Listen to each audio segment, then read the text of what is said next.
Tak ada amalan, jangan perasan dah. Takkan ada kebaikan, kebajikan, takkan ada pahala yang kita akan bawa balik akhirat. Sebab kita sendiri yang merosakkan, bukan orang lain, kita sendiri. Sebab kita tak sabar untuk menahan lidah kita, suka menceritakan aib orang, suka menceritakan aib rumah tangga, suka menceritakan aib anak bini kepada orang lain, tanpa tujuan dan tempat yang diharuskan oleh Allah. Jadi kita sebenarnya ditipu oleh syaitan. Kita sebenarnya dipersenda-sendakan oleh syaitan. Kita sebenarnya dipermain-mainkan oleh syaitan. Berpenat-penat melakukan ibadat, kemudian kita sendiri yang merobohkan. Lepas tu buat lagi ibadat, sembahyang lagi, sembahyang sunat lagi, baca Quran lagi, puasa sunat lagi, bersedekah lagi, buat baik lagi, berqiyamul lail lagi, ada rezeki pergi umrah, rezeki lebih pergi haji pula, lepas tu mengumpat lagi. Kelakuan yang bodoh. Sungguh ke tidak? Ke ada yang tak nak mengaku kebodohan diri? Kita payah nak mengaku kebodohan diri kita sebab hati kita kotor. Hati kita kotor. Kita suka memuji-muji diri, suka memuji-muji diri, suka mengatakan diri kita ni baik, padahal tak baik. Kelakuan yang begitu bukan kelakuan yang baik. Orang yang baik dia tak mengumpat.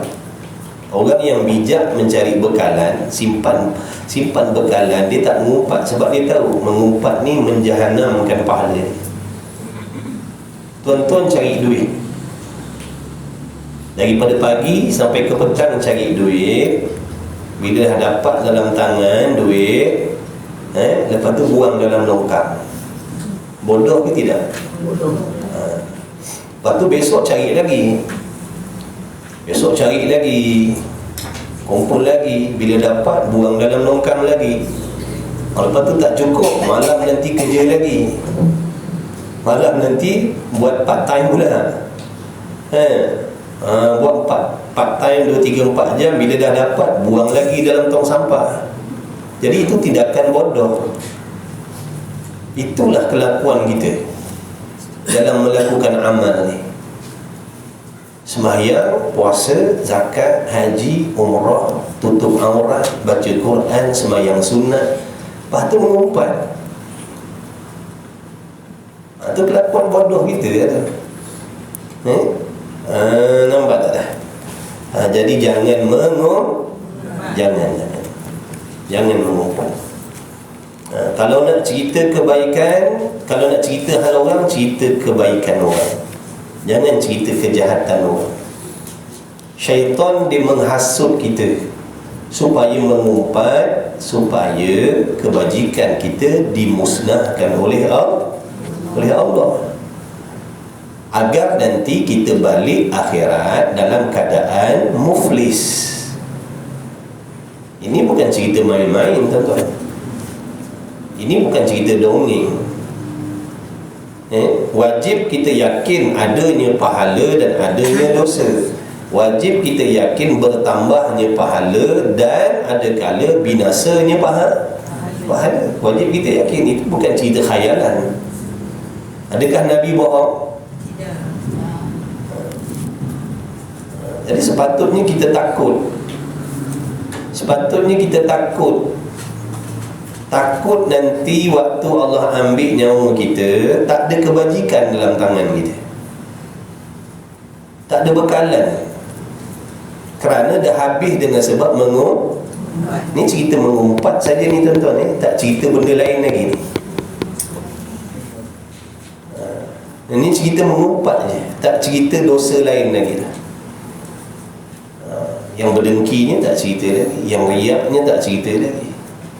Nah, Jadi kita kena perhati, kena cermat, kena hati-hati. Musuh ibadat tu, musuh ibadat tu banyak.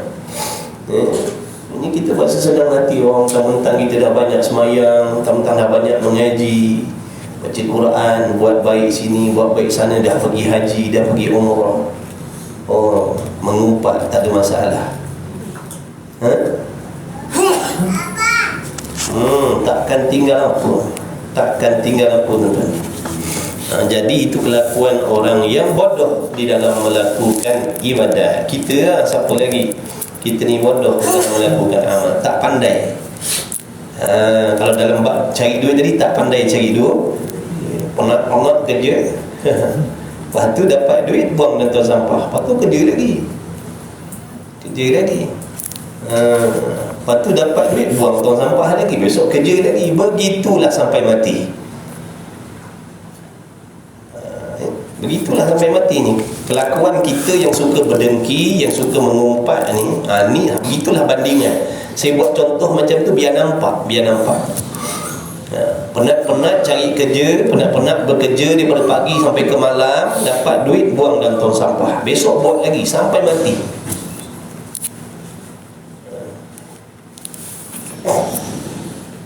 Biar kita sadar sikit. Jangan berasa seronok, oh aku orang semayang, tak apa mengumpat. Siapa kita? Siapa kita ni? Ada pengecualian. Nampak dah. Jadi orang yang suka mengumpat adalah orang yang tidak cerdik di dalam melakukan amal ibadat. Orang yang suka mengumpat adalah orang yang membinasakan bekalan akhirat dia. Dia yang membinasakan, bukan orang. Jadi tahan lidah kita. Setan ni memang dihasut hati kita, bisik dalam hati supaya menceritakan aib. Aib orang, dosa orang, maksiat orang, kelemahan orang, dihasut kita supaya menceritakan kepada orang lain, supaya mengumpat.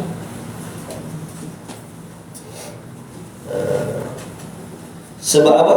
Sebab setan tadi dia dengki tengok kita ni ada kebaikan, dia dengki tengok kita ada kebajikan, maka dia cari jalan untuk memusnahkan, supaya nanti balik akhirat tanpa kebaikan. Bila dah balik akhirat tanpa kebajikan, mana tempat kita? Neraka. Maksudnya jadi berjaya syaitan. Walaupun dulu atas dunia dia semayang, dia haji, dia umrah, tapi neraka juga akhir. Faham tidak ni? Jadi jangan mengumpat, jangan.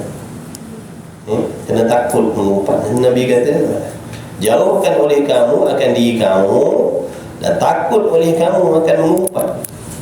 Sekarang ni kita tengok dalam media, mengumpat terang dalam media, cerita pasal laki dia. Laki aku gini, cerita dengan orang. Na'udzubillah, tak ada maruah. Tidak menjaga maruah diri, tidak menjaga maruah keluarga. Bukan tak boleh cerita, boleh cerita pada tempat yang sepatutnya, bukan dalam media. Itu semua gagal, itu semua digagalkan, terpesona dengan syaitan. Nak cerita, yang lelaki cerita pasal masalah bini dia, yang bini cerita masalah lelaki, mengumpat di media. Yang lain-lain ni netizen tukang aminkan, tukang jadi batu api neraka lagi. 2 kali 5, 2 kali 5, 5 kali 2, 4 kali 4. Na'udzubillah, banyak berlaku sekarang. Tanpa segan silu duk cerita aib suami, tanpa segan silu cerita aib bini dia. Yang kawan-kawan lain, follower dia tukang jadi batu api neraka lagi. 2 kali 5 semua tu, na'udzubillah. Perangai tak elok, akhlak tak bagus. Di antara perkara yang besar dalam agama adalah maruah. 6 perkara besar dalam agama adalah maruah. Selain daripada wajib menjaga agama, wajib menjaga nyawa, wajib menjaga maruah. Di antara perkara yang merosakkan maruah adalah mengumpat. Sebab tu mengumpat itu diharamkan, kerana dengan mengumpat itu menjatuhkan maruah, menjatuhkan maruah diri dan menjatuhkan maruah orang yang kita ceritakan. Apa guna kita semayang?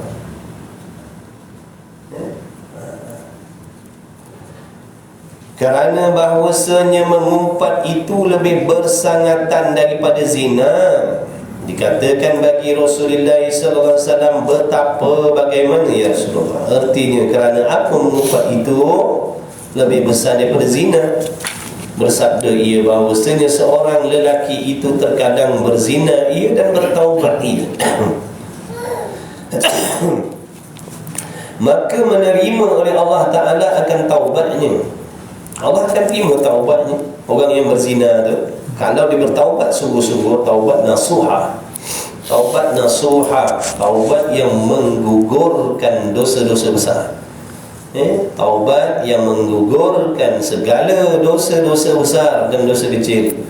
Taubat nasuha ada syarat dan rukun yang tertentu.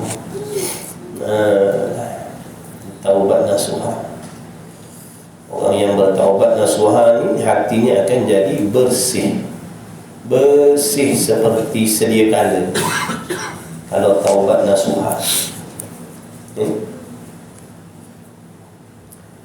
jadi bila orang yang berzina tadi, sama ada laki-laki ataupun perempuan, dia bertaubat dengan taubat nasuha, nescaya Allah Ta'ala akan menerima taubatnya. Allah akan terima taubat dia. Dan bahawasanya orang yang mengumpat itu tiada diampuni baginya. Allah tak mengampunkan dosa orang yang mengumpat. Allah tak ampunkan dosa hingga mengampuni baginya oleh orang yang diumpatnya, kecuali yang kena umpat tadi memaafkan. Faham tak sila? Kalau kita mengumpat keburukan si A, Allah tak ampunkan dosa kita. Menangislah, melalaklah, meraunglah, melolonglah, minta ampun, ya Allah, ampunkan dosa aku, ampunkan dosa aku sebab aku mengumpat si Zaid. Allah tak ampunkan dosa itu, kecuali Zaid mengampunkan. Faham tak? Itu beratnya mengumpat. Jangan mengumpat lah tuan. Apa kita dapat mengumpat? Dapat apa? Dapat dosa. Dapat dosa. Kemudian tolong setan. Tolong setan. Orang mengumpat ni orang yang tolong setan, bantu setan. Jadi jangan bantu setan. Jangan. Sebab tu beribadat ni kena pandai, kena ada ilmu, bukan ikut nafsu. Kalau beribadat ikut nafsu begitulah. Waktu semayang, waktu pergi haji, pergi umrah, lepas tu keluar zakat, sedekah sini, sedekah sana, mengumpat, berdengki, qiyamul lail, baca Quran, berdendam. Ini beribadat ikut nafsu. Kalau beribadat ikut ilmu bukan begitu. Kalau beribadat ikut ilmu, dia akan menjadikan benda-benda tadi sebagai pantang larang yang dia mesti jauhkan. Itu baru kata ada ilmu. Itu baru cara beribadat dengan ilmu. Sembahyang mengumpat dijauhkan, sembahyang berdengki dijauhkan, sembahyang berdendam dijauhkan, sembahyang bersangka buruk dijauhkan. Itu baru beribadat dengan ilmu.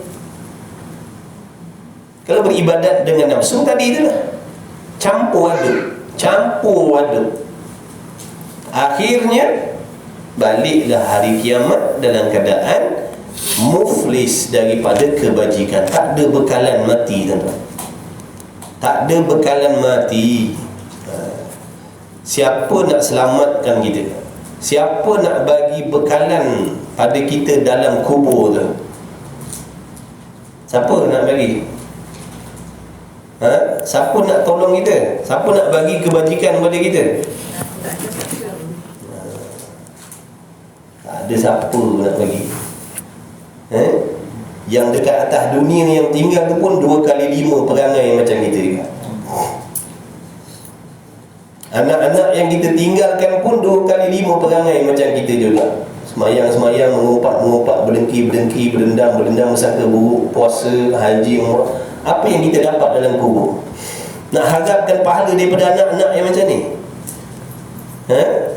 Nak harapkan kebajikan daripada anak-anak yang macam ni?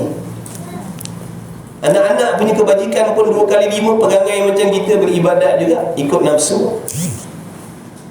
Memang Nabi kata orang yang mati itu terputus dah amalan, melainkan ada 3 perkara. Bila dia meninggalkan anak yang soleh, anak yang beriman.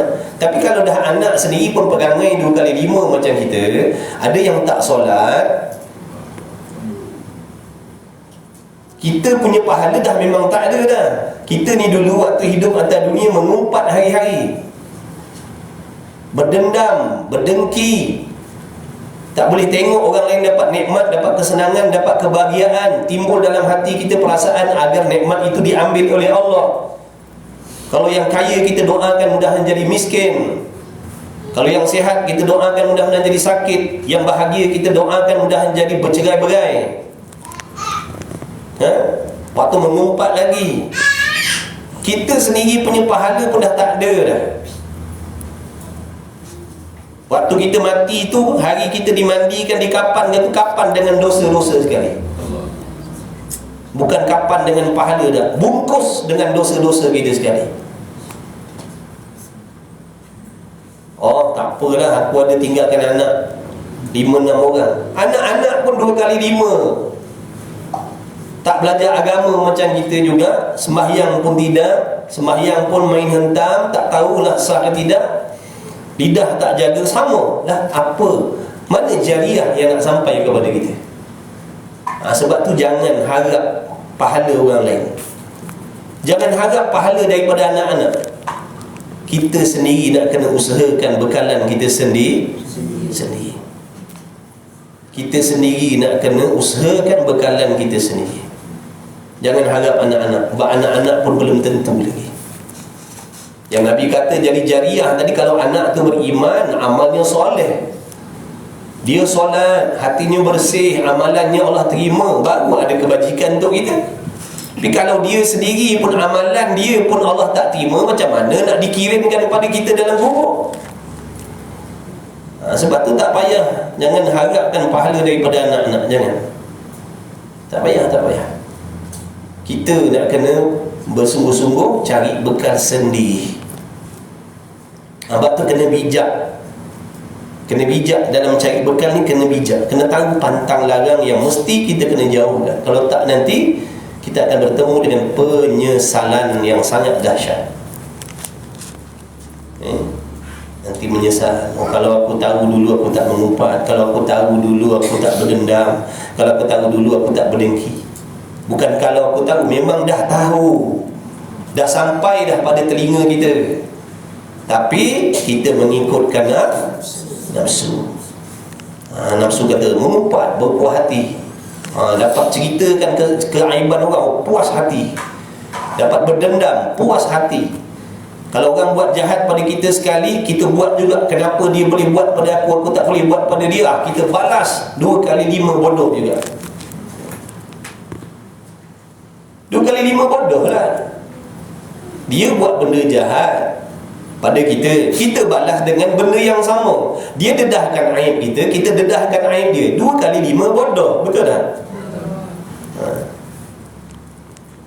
Syaitan duk hasut, balas. Dia boleh buat, kenapa kau tak boleh buat?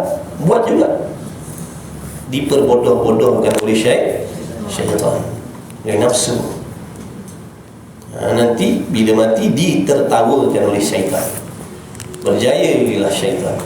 penat semayang, penat mengaji, penat qiyamul lail, habis puluh ribu, belas ribu pergi haji umrah, tak ada kebajikan dan faedah yang kita dapat ambil.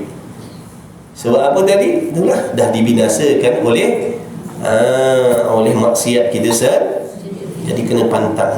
Jangan biar orang nak mencerita pasal kita, biarkan. Orang nak mengumpat kita, biarkan. Orang nak dedahkan aib kita, silakan, tak apa. Jangan kita balas pada orang lain. Kalau kita balas, kita bodoh. Sabar. Tak apa, biar kita malu kat sini daripada malu nanti di hari kiamat. Biar orang nak malukan kita, nak buka cerita lama kita, biarkan. Tak ada rugi apa pun. Tak merugikan apa-apa pun. Nampak tak tu? Bahkan bila kita bersabar, semua tu jadi kebajikan bagi diri kita.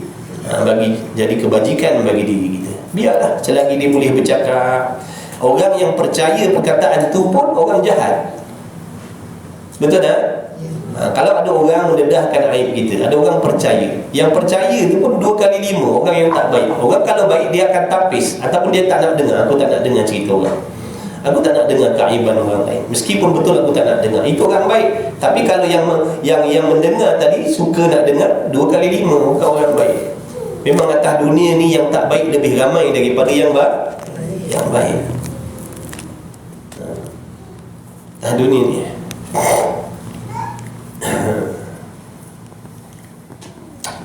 ini cara beribadat ni. Ini cara beribadat. Jangan kita beribadat ikut seronok. Syok, konon-konon perasan buat budak aku ni, semayang dah, cari nafkah dah, cari makan anak bini dah.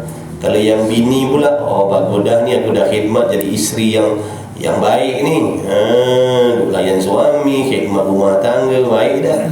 Baik ni, kena tipu dengan syaitan. Kena tipu dengan syaitan, kena pantang, kena berpantang daripada mengumpat ni. Cerita pasal mengumpat. Faham tu? Baik, kemudian dan menilik oleh Nabi sallallahu alaihi wasallam ke dalam api neraka pada malam Mi'raj. Tiba-tiba di dalam neraka beberapa lelaki yang memakan bangkai. Maka bersabda Nabi sallallahu alaihi wasallam, siapa mereka itu ya Jibril? Siapakah ni? Wahai Jibril, ni golongan satu kumpulan laki-laki ni makan bangkai ni. Siapa ni? Berkata Jibril, mereka itulah yang mengumpat manusia. Samalah laki-laki ke perempuan, begitulah perumpamaannya. Orang yang makan bangkai manusia. Orang mengumpat ni orang makan bangkai manusia. Kalau dia haji yang makan bangkai. Kalau dia hajah yang makan bangkai. Kalau dia orang sembahyang, dia orang sembahyang yang makan bangkai. Faham tak? Biar nampak kotor, biar nampak kotor perbuatan mengumpat ni. Makan bangkai. Biasa yang makan bangkai ni anjing. Yang makan bangkai ni anjing. Orang suka mengumpat ni, kita ni begitulah perangai. Ni kotor, jijik walaupun sembahyang. Jadi jangan berasa seronok bila kita boleh ceritakan aib orang. Keji Allah pandang kita. Allah pandang kita keji, kotor, jijik, walaupun orang lain tak nampak dengan mata kasar dia. Tapi itulah, walaupun kita sembahyang tak tinggal, tutup aurat, tapi suka mencerita dosa aib orang, keji, kotor, jijik. Pada pandangan Allah, jijik. Sangat-sangat tak elok kelakuan kita. Sangat tak berakhlak. Walaupun pada orang kata, orang tu dia bagus, dia sembahyang. Tak, itu pada pandangan orang. Pada pandangan Allah, kotor, jijik. Sebab apa? Dia orang sembahyang yang suka mengumpat. Dia orang mengaji yang suka mengumpat. Jangan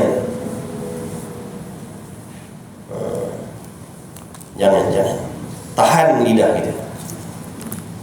Tahan lidah. Ingat dosa.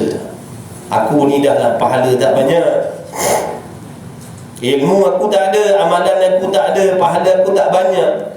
Ni aku mengumpat pula, apa yang tinggal?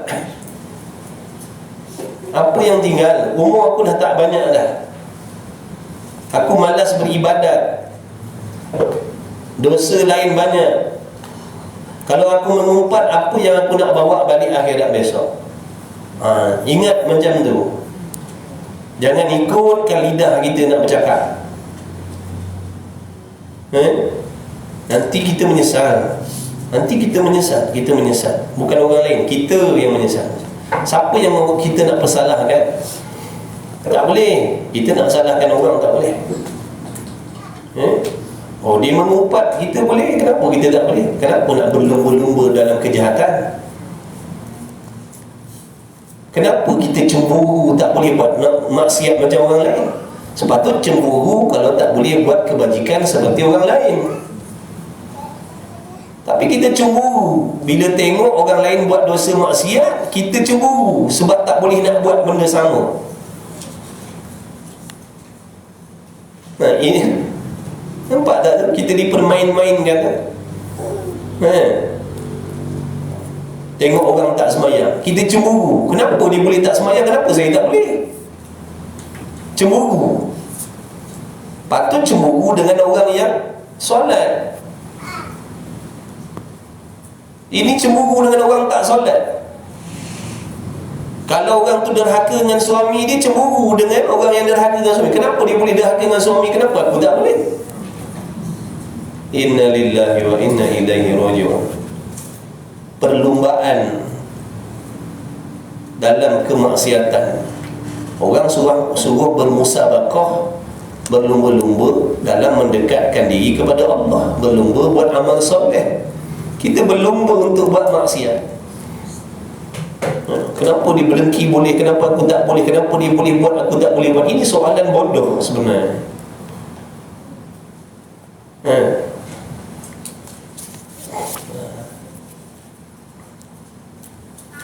Itu bisikan daripada syaitan yang nak merosakkan kita.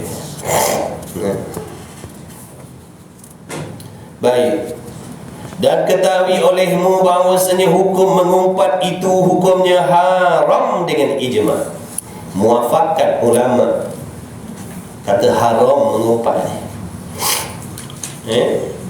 Dosa besar mengumpat ni, bukan dosa kecil. Kita ada RM1,000 hari ni, kita sedekah RM1,000, takkan menggugurkan, takkan padam dosa mengumpat. Faham? Dosa mengumpat takkan gugur dengan bersedekah, dengan semayang 5 waktu, dengan berqiyamul lail. Dia hanya gugur dengan bertaubat bersungguh-sungguh dan minta ampun kepada orang yang kita umpat. Kalau tak, nanti sambung cerita di padang mahsyar. Sambung cerita di padang mahsyar tu. Sebab ada hubung kait dengan manusia. Kena settle kat sana. Kena settlekan kat sana. Cuma kita fikir tuan, kita ni pahala tak banyak, amalan tak ada kita. Dah buat apa lagi? Kita bukan macam orang ulama-ulama tu. Rabi'atul Adawiyah 300 rakaat sembahyang sunat setiap malam, puasa setiap hari. Pun tak jadi apa juga kalau sembahyang 300 rakaat setiap malam, puasa setiap hari, tapi mengumpat tak jadi apa kat tuan-tuan. Nak cerita kita ni amalan dah lah tak ada. Beramal pun dengan paksa. Hati tak penuh ikhlas. Lepas tu nak tambah lagi dengan mengumpat pula. Apa yang tinggal? Jadi kita renung-renung, renung-renung, fikir-fikir apa nasib kita kalau mati macam ni. Jadi kena belajar. Ibadat ni kena belajar, jangan syok sendiri. tu kena mengaji, sebab tu kena duduk dalam majlis ilmu, baru dapat petunjuk daripada Allah. Baru Allah tunjukkan, baru Allah bimbing kita cara beribadat. Allah bimbing yang begini cara ibadat. Ni majlis ilmu kita ni asbab lah ni. Hakikatnya Allah yang nak membimbing kita, faham tak? Hakikatnya Allah yang nak menyampaikan benda ni kepada hati kita, kepada pengetahuan kita, supaya kita tahu, oh aku tak boleh buat begini, aku tak boleh buat begini, kalau aku buat begini nanti aku tak selamat. Itu sebenarnya petunjuk daripada Allah. Tuan-tuan jangan pandang saya tak ada apa. Saya ni sebagai asbab, tolong sampaikan saja. Hakikatnya Allah yang nak menyampaikan kepada tuan-tuan, puan-puan. Tanda-tanda orang-orang yang Allah sayang, tanda-tanda orang-orang yang Allah nak selamatkan, Allah letakkan dia dalam majlis ilmu, sebab Allah nak bagi bimbingan. Yang kata guru tadi sebagai asbab saja. Hakikatnya Allah yang nak membimbing supaya selamat orang ni. Kalau Allah tak nak selamatkan kita, Allah biarkan kita. Allah tak akan pilih kita duduk dalam majlis ilmu. Duduklah, beribadatlah dengan syok sendiri dah. Beribadatlah ikut suka tak tahu yang ni pantang, yang ni tak boleh, yang ni tak boleh. Buatlah. Nanti akhirnya menyesal. Tapi kita kenapa Allah pilih? Sebab Allah nak selamatkan. Sebab Allah nak selamatkan kita, supaya kita ni jangan beribadat melulu mengikut nafsu. Sebab Allah sayang, sebab Allah nak selamatkan kita. Kalau tak, Allah biarkan kita, Allah tutup pendengaran kita ni daripada ilmu pengetahuan tentang ibadat. Beribadatlah ikut suka hati, yang akhirnya nanti merugikan, membinasakan, mencelakakan juga. Menyesal. Nanti menyesal, ya Allah, mana pahala ni? Aku atas dunia dulu sembahyang, tutup aurat, cari nafkah untuk anak bini, khidmat pada suami, khidmat rumah tangga. Mana kepala? Dosa pula ni, azab pula ni. Kenapa ya Allah? Sebab beramal ikut nafsu.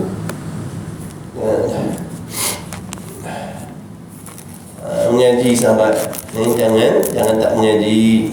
Kita minta hidayah, ihdinas siratal mustaqim, minta Allah bimbing kita. Maka Allah nak bimbing kita dengan cara menuntut ilmu. Dengan menuntut ilmu itulah hamba itu dibimbing oleh Allah. Maka bersyukurlah bila Allah pilih kita, bagi taufik boleh belajar, alhamdulillah. Maknanya kita mendapat apa yang kita doa dalam solat tu, minta Allah bagi bimbingan. Ya Allah, bimbinglah kami ke jalan yang lurus, zahir dan batinnya. Inilah cara Allah bimbinglah ni. Allah bimbinglah ni, Allah tunjukkan begini caranya. Jangan buat begitu, mesti buat begini. Yang ni kena jauhkan.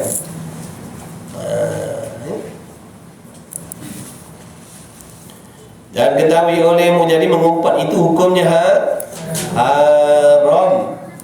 Melainkan, dengar baik-baik, melainkan pada 6 tempat. Ni 6 tempat ini tidak haram mengumpat. Dengar baik-baik. Asal hukum mengumpat itu haram, dosa besar, memusnahkan pahala amal, kecuali pada 6 tempat ini. Kalau mengumpat pada 6 tempat ni tidak haram, tidak merosakkan pahala amal. Diharuskan padanya mengumpat. Jangan lupa mengumpat tu apa? Mengumpat tu apa mengumpat? Menceritakan apa? Menceritakan keburukan orang, menceritakan kekurangan orang, menceritakan kemaksiatan orang, menceritakan kelemahan orang. Itu mengumpatlah tu. Faham tak? Jangan tak faham, jangan tak kenal pula. Kena kenal. Kalau tak, nanti kita tak perasan yang kita mengumpat. Sebab tu dalam ilmu tasawuf ni dia akan memperkenalkan. Dia memperkenalkan yang nama sifat-sifat mazmumah tu apa dia. Maksiat tu apa benda? Mengumpat tu apa benda? Supaya kita tahu mengumpat ialah menceritakan dosa orang, menceritakan aib orang, menceritakan kelemahan orang, menceritakan kekurangan orang lain pada orang lain. Yang mana apabila dia dengar, dia akan marah, dia akan benci, dia tak akan suka, walaupun benda itu benar, walaupun benda itu betul. Kita ceritakan si A tu dia berzina, si A tu minum arak, si A tu berjudi, memang betul dia buat. Tapi kita menceritakan pada tempat yang tidak disuruh oleh Allah. Faham tak? Itu namanya mengumpat. Ada cerita suami ni jahat, suami ni tak bagi nafkah, suaminya sepak terajang dia, suami maki hamun dia. Tapi dia cerita pada bukan tempat, tetap namanya mengumpat, dosa besar.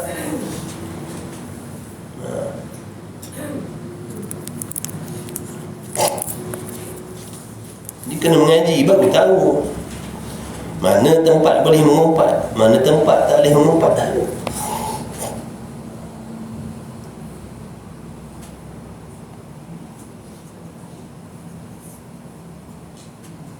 Sebab tu takrif definisi tu kena faham.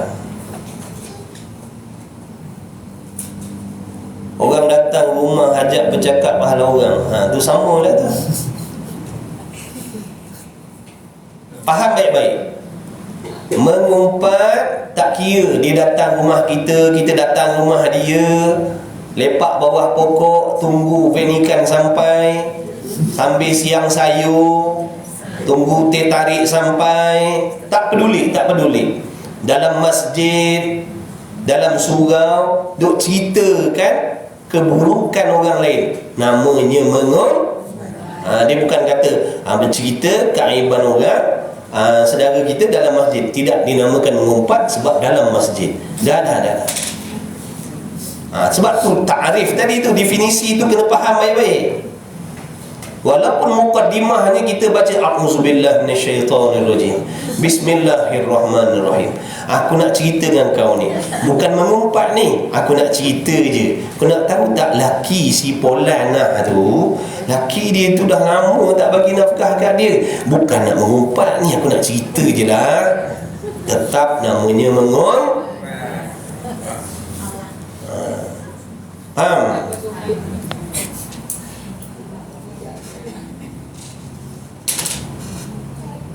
Ngopi-ngopi, ngeteh-ngeteh dalam kedai, sama, tak peduli. Dalam kedai, dalam masjid, tak peduli. Sebab tu suruh mengaji. Kalau tak, kita tak tahu. Kalau datang rumah, cili kan mulut dia. Cili kan.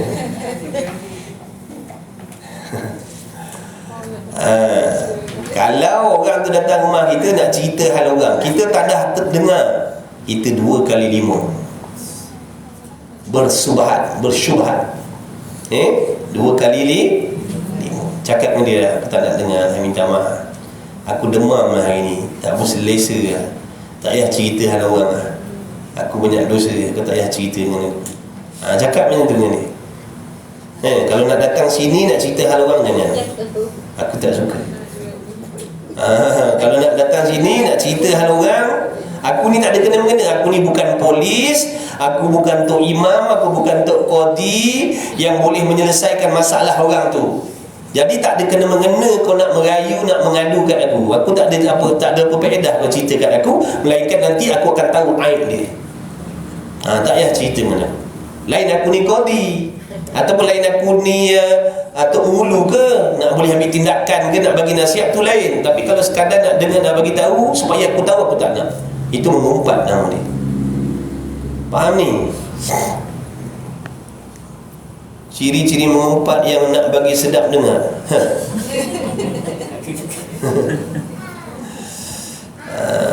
Nak bagi sedap dengar, itulah tadi. Sebab salah dalam urusan meraihkan tetamu, itu tetamu jahat nama dia. Merewang, katalah tu. Sebab tu kena pakat-pakat mengaji. Pakat-pakat mengaji, biar pakat-pakat tahu hukum. Ha? Saudara mara, ramai tak mengaji. Sebab tu kena pakat, jomlah kita belajar, jomlah kita pergi mengaji. Ataupun kita larikan diri, jangan duduk situ. Bila dia buka cerita hal orang aja, lari-lari, jangan dengar. Ini kita makin rapat bersila 2 kali 5.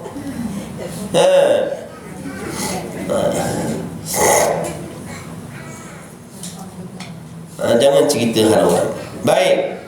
Ni ada 6 ni, siapa nak mengumpat, jaga-jaga ni ada 6 tempat boleh. Tulis, jaga, standby.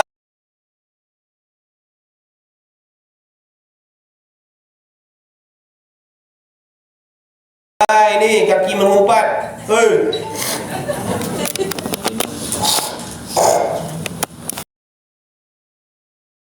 Dengan baik sahabat, ni nak ajar cara mengumpat ni bukan fahaman sesat ni betul ni. Asal mengumpat hukumnya haram, kecuali 6 tempat ni boleh mengumpat. 6 tempat ni boleh ceritakan keaiban orang, nak cerita dosa orang, boleh 6 tempat ni. Nampak tak? Itu berdasar mengaji. Dalam Islam ni bukan semua tak boleh. Boleh kalau kena pada tempat, tak boleh kalau tak kena pada tempat. Ini kita nak buat semua tempat, mana boleh. Bangun, jangan tidur.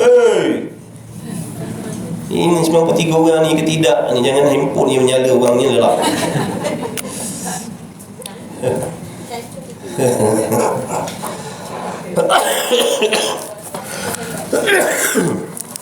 Allah. Cepat-cepat standby. 6 tempat boleh mengumpat. Ada. 6 tempat boleh mengumpat. Cepat, siapa kaki mengumpat standby. Dengar. Pertama, standby kaki mengumpat semua, standby. Ni kalau mengumpat tak berdosa ni, jangan risau. Pertama,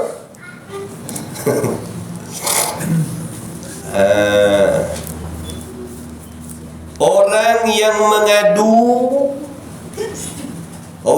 mengadu yang pergi mereport kepada raja. Raja ni kinayah daripada orang yang ada kuasa lah. Raja ke, menteri ke, ketua kampung ke, pejabat polis ke, balai polis ke, dia ada kuasa. Jadi orang ni pergi mengadu kepada raja, berkata ia mengumpat. Dia nak mengumpat. Apa dia cakap dengan raja ni? Wahai raja, wahai polisi, wahai bapa polis, wahai tok mulu, wahai tok imam, wahai tok sidang, Sianu tu, sebutlah nama dia. Kalau tak tok sidang tak tahu siapa. Faham tak? Sebab niat ni bagi tahu tok penghulu, bercerita, mengumpat dengan imam, mengumpat dengan ketua kampung, dengan raja tadi, supaya kita minta raja tadi ataupun yang seumpamanya mengambil tindakan. Jadi kena sebutlah. Lama kan cerita, wahai tok mulu, wahai raja, si Polan tu dia curi harta saya, menzalimi ia akan daku. Zalim, dia buat zalim atas dia. Curi harta aku, rosakkan tanam-tanaman aku, duk lempar tahi kat rumah aku. Dan menyebut ia akan kejahatan itu, ceritakan segala kejahatan si Anu tadi tu. Nampak tak tu? Supaya apa tadi? Sebab apa dia pergi mengumpat dengan tu imam tadi? Sebab apa? Ambil tindakan. Lepas tu Tok Imam tanya, siapa dia orang dia? Mana boleh beritahu? Baik tak payah beritahu. Nak mengumpat dia tak reti. Bagilah tahu Tok Imam tu namanya Polan bin Polan, rumah dia sekian, barulah boleh ambil tindakan. Ini kan bila tanya siapa yang buat zalim kat atas kamu, mana boleh tahu, haram. Dah nak ambil tindakan macam mana? Faham tak ni? Biar nak mengumpat mengaji gila. Beruntung sampai ikut kelas ni. Semalam Hasan nak dengar kat rumah je hari ni. Tak apa. Jangan panggil macam Isu Makbul. Ya Karim, ya Allah. Dah standby buku. Bagus.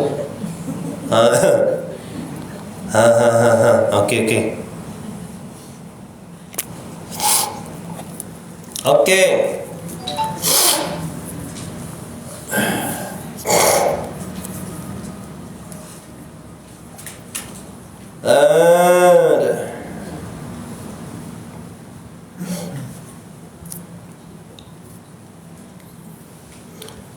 Orang yang mengadu kepada raja jadi boleh. Contohnya kita pergi balai polis tu, kita mengumpat lah tu, pergi balai polis. Ada orang datang mencuri ke siapa ke, contohnya.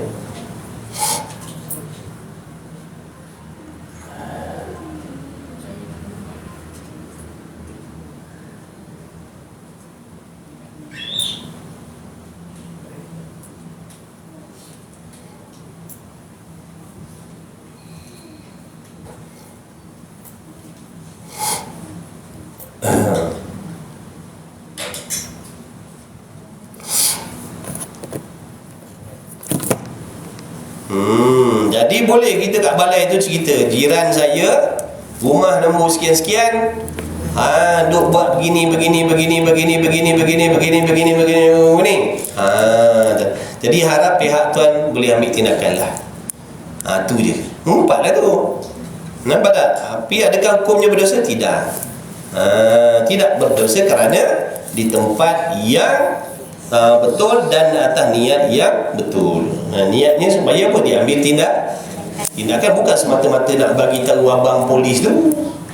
Bukan semata-mata nak bagi tahu abang polis tu jangan abang polis tu tak tahu cerita. Bukan. Supaya diambil tindakan. Boleh. Okey, alhamdulillah. Itulah, baik tak yang bagi tahu. Lepas tu kena bagi tahulah nama dia. Okey, tu yang pertama. Tempat yang kedua, boleh mengumpat. Wah, ni rajin menulis ingat tu Jadi kalau pergi tempat yang tidak dibenarkan, jumpa orang yang tak sepatutnya, tak ada niat yang sepatutnya, haram, tetap haram. Tetap mengumpat yang hukumnya dosa besar dan menghapuskan pahala. Tetap tak peduli.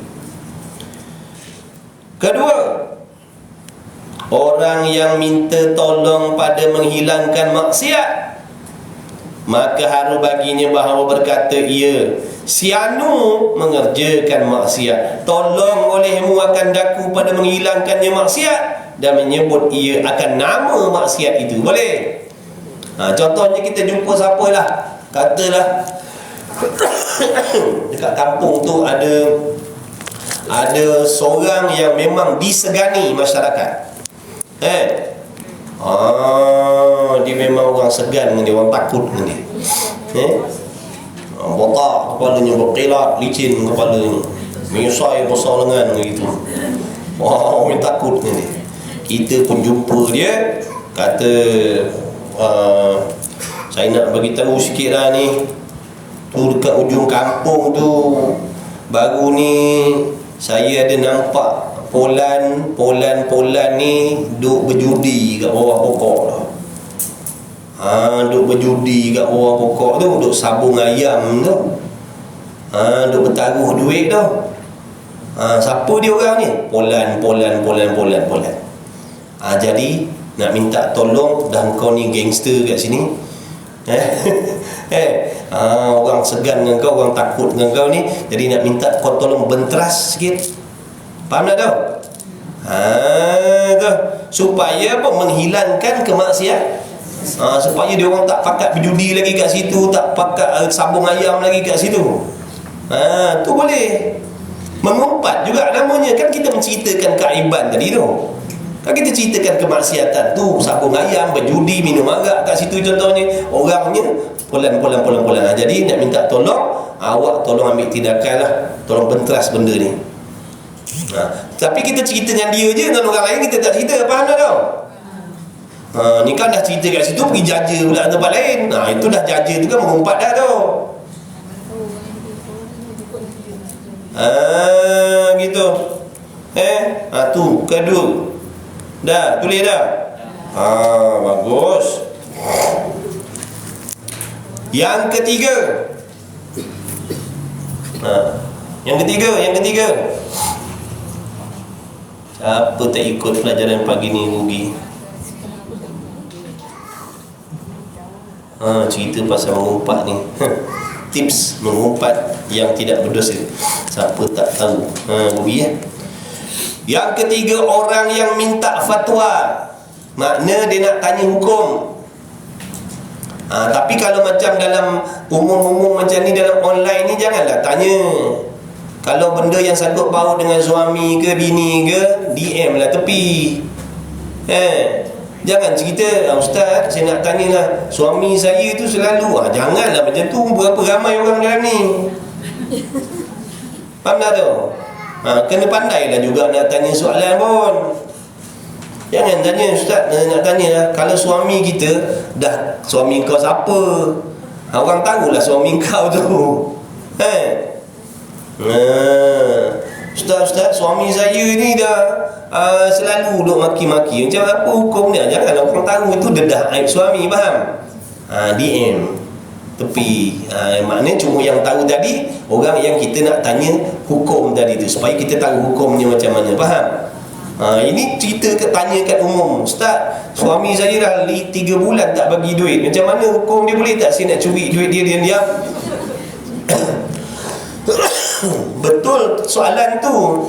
Dia nak tanya hukum kan, boleh tak dia nak ambil bahagian nafkah dia tu? Tapi tempat tu tak kena. Tanya dalam keadaan begitu tak kena dengan sendiri, nanti terdedah aib suami. Orang lain tahu. Baru tahu rupanya selama ni laki dia tak bagi dia belanja lah. Tu kan dah dedah aib tu. Nampak tak? Kena bijak cerdik juga nak tanya.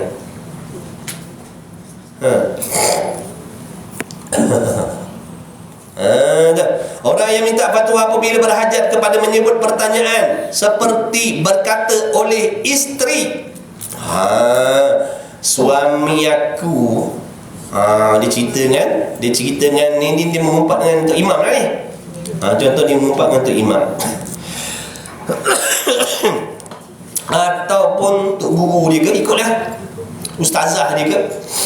Tapi ustazah betul-betul lah macam ustazah ni. Hati-hati tuan-tuan jangan main-main. Suami aku seorang yang kikir. Dia cerita, dia mengumpat laki dia. Dia kata, Ustaz, laki saya tu tangkai jering, bukan main lagi, kedekut bakhil, tak tahulah, kaya, projek sini projek sana, bukan main banyak projek ni. Bulan masuk bulan-bulan puluh ribu, ratus ribu, saya dibagi RM10 je. Tiada memberi bagiku akan memadai dengan nafkah. Jadi soalannya, maka adakah harus aku ambil daripada hartanya setengah yang memada bagi aku? Jadi soalannya, Ustaz, boleh tak saya nak ambil diam-diam duit bahagian saya tu? Mana contohlah untuk saya ni, katalah RM30 sehari. Boleh tak saya nak tarik diam-diam? Bukan nak ambil lebih, nak ambil bahagian saya tu. Sepatutnya dia bagi nafkah pada saya begitu, tapi dia tak bagi. Jadi saya nak tanya hukum lah ni. Boleh tak? Tu contoh mengumpat kerana nak bertanya tentang hukum. Bolehlah mengumpat kat situ sebab ada tujuan nak tanya hukum. Ni kita cerita dengan kawan-kawan pejabat kita. Waktu makan tengah hari, kau nak tahu tak laki aku tu gini. Dah kawan kita boleh buat apa dengan laki kita? Kang Jangan jaga. Ini pejabat-pejabat ni selalu ni. Time rehat je kan siap dia buka cerita. Aku nak tahu tak laki aku nak tahu tak suami aku tu gini mengumpat tu. Jangan. Itu nama isteri yang tak ada maruah. Walaupun dia orang solat, dia tak ada maruah. Dia isteri yang tak pandai jaga maruah suami. Dia isteri yang tak pandai jaga maruah keluarga. Begitulah juga kalau lelaki. Waktu rehat dia cerita dengan kawan-kawan pejabat dia, aku nak tahu tak bini aku begini sama dah 2 kali 5. 2 kali 5 tak tahu jaga maruah. Tidak bermaruah. Harap kawan isteri tu bujang. Tak ya juga dah nak cerita sangat. Kalau mengumpat kebaikan orang boleh tak? Mengumpat kebaikan tu bukan nama mengumpat namanya. Itu bukan mengumpat ni mencerita keburukan. Kebaikan tu bukan mengumpat nama dia. Sebab tu kalau nak cerita kebaikan orang, kau nak tahu tak sahabat kita tu rajin baca Quran, itu rajin mengaji, tak apa tu. Tapi jarang nak cerita tu. Buat apa nak cerita kebaikan, baik cerita kejahatan ni berpuas hati.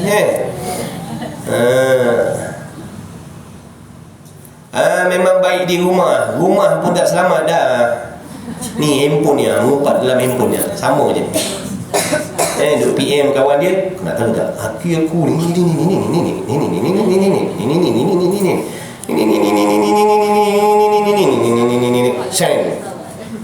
send dalam grup pula send sama je.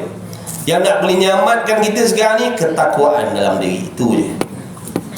Sifat takut dalam hati terhadap Allah, gerun terhadap janji azab Allah, itu sahaja yang boleh menyelamatkan. Sebab sekarang ni kat luar rumah, dalam rumah sama je.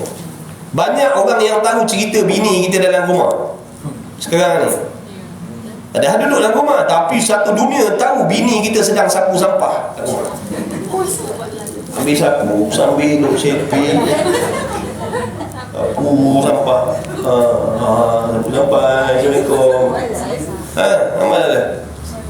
Lepas tu lipat kain pula. Satu dunia tahu bini kita tengah lipat kain. Dia dah memang perangai perempuan ni, sifat dia memang suka nak orang tahu cerita dia. Dah memang tu sifat tabiat orang perempuan. Jadi orang perempuan kena sabar banyak-banyak. Orang perempuan dah memang sikap dia macam tu. Tabiat dah memang tabiat asal kejadian dia macam tu. Dia jadi rasa macam down kalau orang tak tahu tentang dia. Syaitan duk hasul, bagi tahu. Sebab tu dulu zaman dulu orang perempuan tak ada keluar ni bekerja apa benda semua. Semuanya orang lelaki. Tapi dah akhir zaman ni dah bertugas macam orang lelaki juga, tanggungjawab ada nak bantu suami. Baguslah. Selagi tidak melanggar syariat boleh. Tapi bukan bermaksud bila Islam mengharuskan dia keluar untuk mencari rezeki, itu bermaksud dia boleh buat benda lebih daripada tu. Faham tak? Sebab tu dia kata lazimkan kamu di rumah supaya orang tak tahu keadaan kamu, supaya orang tak tahu apa yang kamu buat, orang tak tahu tentang bini kamu. Ini masalahnya tadilah, bila tak ada sifat malu, tidak ada sifat takwa. Walaupun kita suruh dia duduk rumah, orang lain tetap tahu cerita dia kat rumah. Tengah lipat kain, tengah goreng ikan, tengah make up. Baik make up tengah padang tu, pergi make up tengah padang tu. Orang kata pasal make up tengah padang, internet tak ada hari ni, data lupa nak top up, jadi nak buat live tak ada line. Ni yang kat luar hari ni. Dah sama tak maksud dia? Sama lah. Kalau tak nak orang bagi tahu, jangan tunjuk. Mana tunjuk, mana nak bagi orang tahu lah tu. Kan bercakap marah, salah juga kita pun.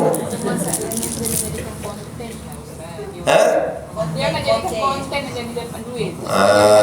Konten kalau benda ada. Kalau konten, tengoklah konten apa.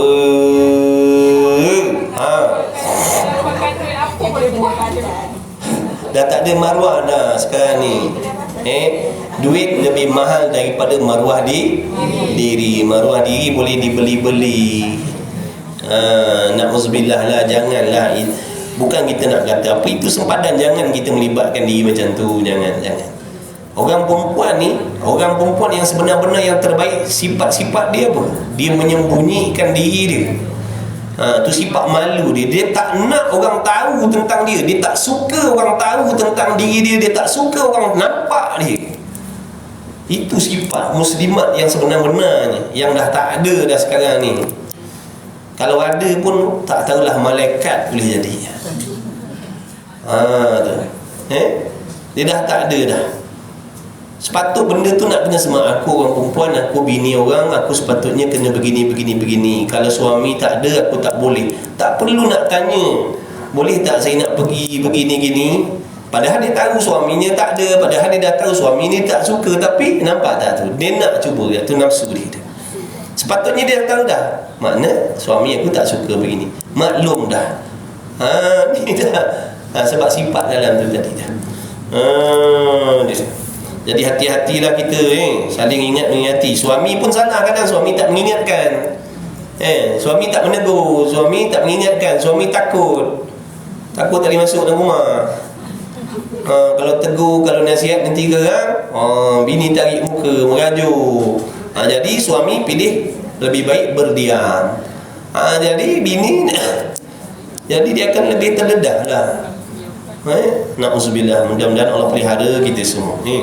Memang kita ni manusia ada kelemahan. Kadang-kadang kita terpedaya, tergoda dengan nafsu, sama lah. Dan kadang isteri jadi macam tu sebab suami yang tak mendidik, suami yang tak menegur. Boleh jadi isteri tak tahu. Sebab tu kena mengaji. Bila dah berkahwin mengaji, pakat-pakat mengaji, supaya suami faham hukum hakam, ini bini faham hukum hakam, tanggungjawab masing-masing. Jadi nak salahkan bini 100% tak boleh, nak menyalahkan laki 100% tak boleh. Sama-sama ni kena tolong-menolong. Kena tolong-menolong lah. Tapi kadang-kadang ada jenis suami yang diam, takut nak menegur bini dia. Janganlah begitu. Tu jangan. Perbaiki. Ustaz, kalau mengumpat yang dibolehkan tadi kan, kita mengadu dengan Tok Kadi kan, semua kan. Tahu-tahu dia cerita pula benda tu orang macam. Itu adalah Tok Kadi. Kita dah cakap dengan Tok Kadi tadi, supaya Tok Kadi ambil tindakan. Tok Kadi mengumpat pula kat kedai kopi. Tu tempeling kan Tok Kadi tadi tu. Itu Tok Kadi yang tempeling dengan Tok Kadi tadi tu. Kita cerita dengan dia supaya dia ambil tindakan. Sebab tu Tok Kadi ni dia kena amanah. Tu imam dia kena amanah. Dia kena simpan segala aib-aib yang orang datang mengadu kepada dia, dia kena ni dah. Kang dah lepas disettlekan, dia lepak kedai kopi, dia tarik betul. Kan dia cerita, daripada mana mam? Ni tadi ni aku nak tahu tu si Anu tu mengumpat pula tu imamnya. Inna lillahi wa inna ilaihi raji'un. Tak boleh dia kena simpan lah, itu aib. Okey dah, jangan lambat. Ni mengumpat ni banyak lagi ni. Apa lagi tadi? Yang keempat, jaga yang keempat. Catat tips mengumpat. Tok Kadi pun tak belajar. Bukan Tok Kadi tak diharap. Allah.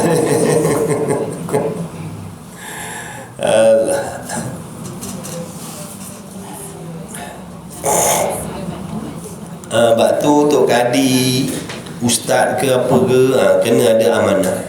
Kadang-kadang orang cerita tanya kan pasal aib keluarga ni, kita kena simpan lah. Simpan. Ni dah kita cerita, nak tahu tak bangun ni dia ada mengadu tanya hukum ini, nak tahu lah kita pula dah na'udzubillah min zalik.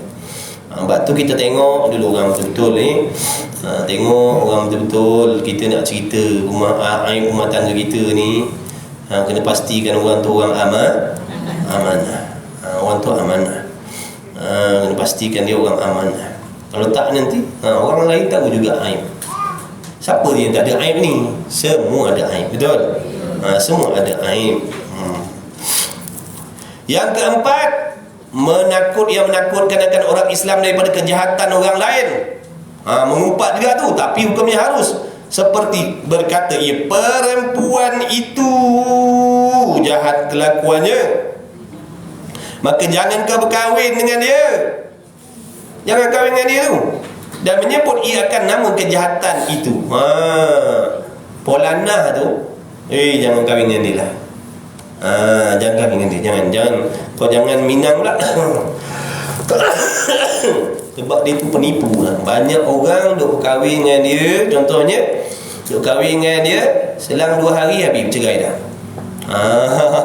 Dia dapat rembat, bawa lagi kereta, dia buat hal minta cerai dan sebagainya. Contohlah. Jadi boleh kita ceritakan kerana nak menjaga mudarat terhadap orang lain. Faham tak tu?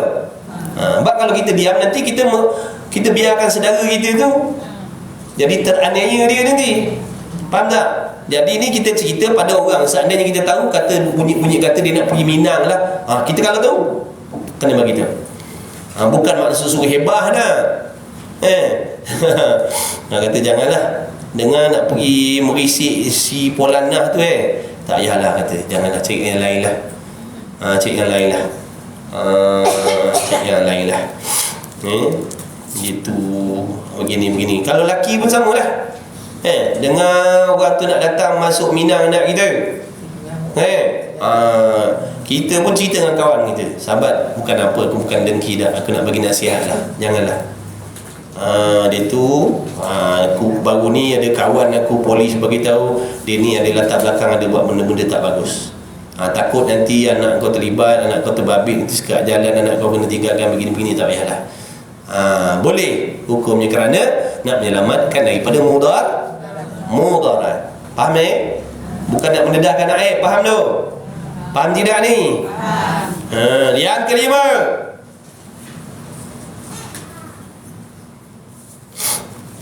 kelima, bahawa ada orang yang masyhur ia ataupun begini, jangan pergi kuliah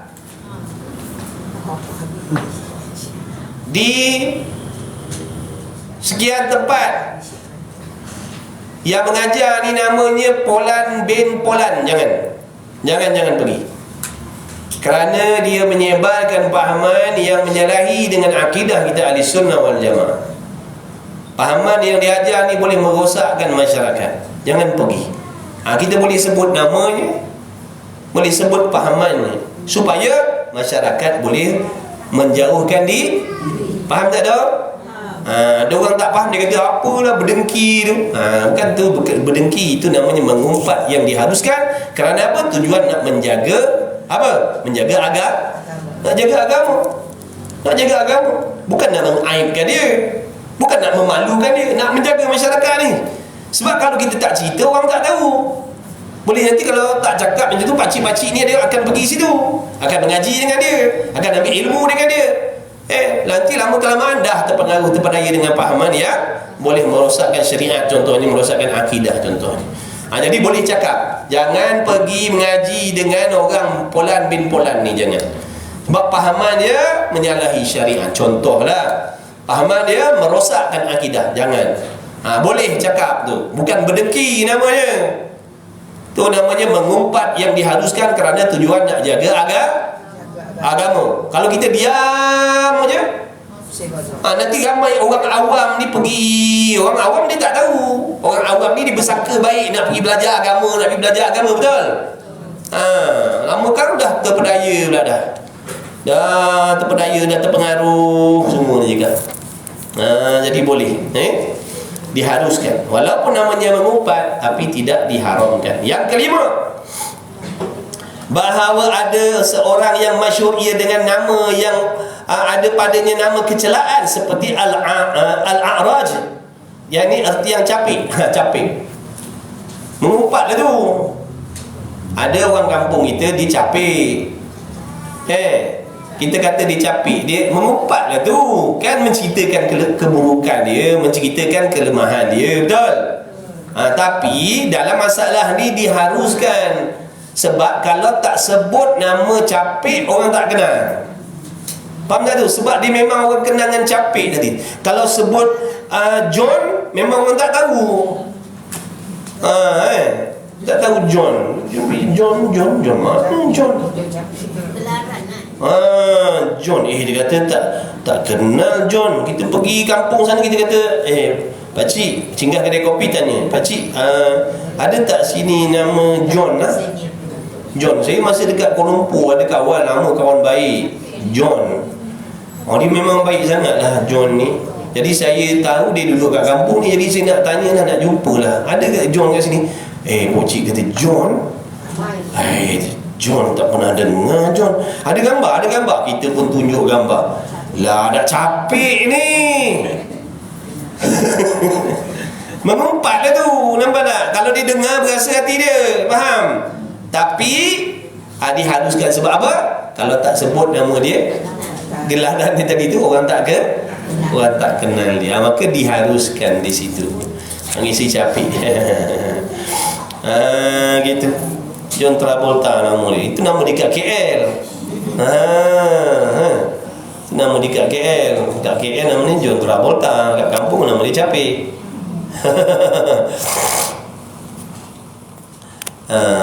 Betul tu Abang Mi. Al-ilmu imamul amal. Ilmu itu imam bagi amal. Imam bagi amal. Al-ilmu imamul amal. Apapun ilmu, apapun amal, kena didahulukan ilmu. Penting waktu kita kena mengaji dan terus mengaji. Mudah-mudahan lama kelamaan nanti Allah bimbing kita semakin faham, mudah-mudahan insya-Allah. Semua daripada bawah lah, daripada bawah. Kena sabar terus zaman, panjang masa. Kena sabar, jatuh bangun. Bukan hari ni mengaji, hari ni boleh beramal 100%. Bukan hari ni belajar, hari ni boleh beramal 100%, boleh istiqamah 100%. Dah akan ada jatuh bangun, akan ada tergolek macam-macam lagi, tergelincir macam-macam lagi. Sebab perjalanan ibadat ni bukan perjalanan yang senang, yang mudah. Nabi kata jaga-jaga. Syurga itu dikelilingi oleh benda yang menyakitkan. Menyakitkan. Sampai syurga ni kena jumpa benda menyakitkan. Jatuh bangun. Jangan putus asa. Jangan dengan sebab terjatuh, jangan sebab gagal kita terus tersungkur tak nak bangun. Jangan. Itu tanda-tanda seseorang yang berpegang pada diri dia sendiri. Apabila hamba itu berpegang dengan Allah, hatinya bergantung dengan Allah, walaupun dia jatuh, dia tergelincir dalam maksiat beberapa kali, beratus kali, dia takkan putus asa. Sebab harapannya tinggi kepada Allah, sebab dia yakin Allah Maha berkuasa menolong, membantu dia bila-bila masa yang Allah kehendak. Tapi kalau kita yakin pegang pada diri kita sendiri, itu akibatnya bila kita tersungkur, kita tak nak bangun dah, berusaha, putus asa dah. Itu tanda-tanda orang berpegang pada diri sendiri. Jadi jangan berpegang pada diri sendiri, berpegang pada Allah. Allah Maha Kuasa nak ubah kita jadi baik sekarang boleh. Tapi Allah sengaja nak menguji kita dengan kepayahan, kerana Allah nak bagi kita banyak kebaikan, banyak kebajikan, banyak pahala bersungguh-sungguh tu, jatuh bangun tu semua pahala tu. Allah seronok tengok hamba yang bersungguh. Tergolek bangun lagi, tersungkur bangun lagi. Allah seronok tengok hamba yang mujahadah macam tu. Faham tak? Kita guna istilah macam tu nak bagi faham. Jatuh bangun, tergolek bangun lagi, tak mengalah. Allah redha hamba yang macam tu. Hamba yang macam tu menggembirakan Allah, meredakan Allah Ta'ala. Daripada jatuh terus patah balik, tarik diri. Ini Allah benci, Allah tak suka. Faham tak tu? Jadi jangan putus asa. Jangan putus asa. Boleh jadi esok lusa akan datang, Allah akan tolong kita, insya-Allah. Allah tak mungkir janji.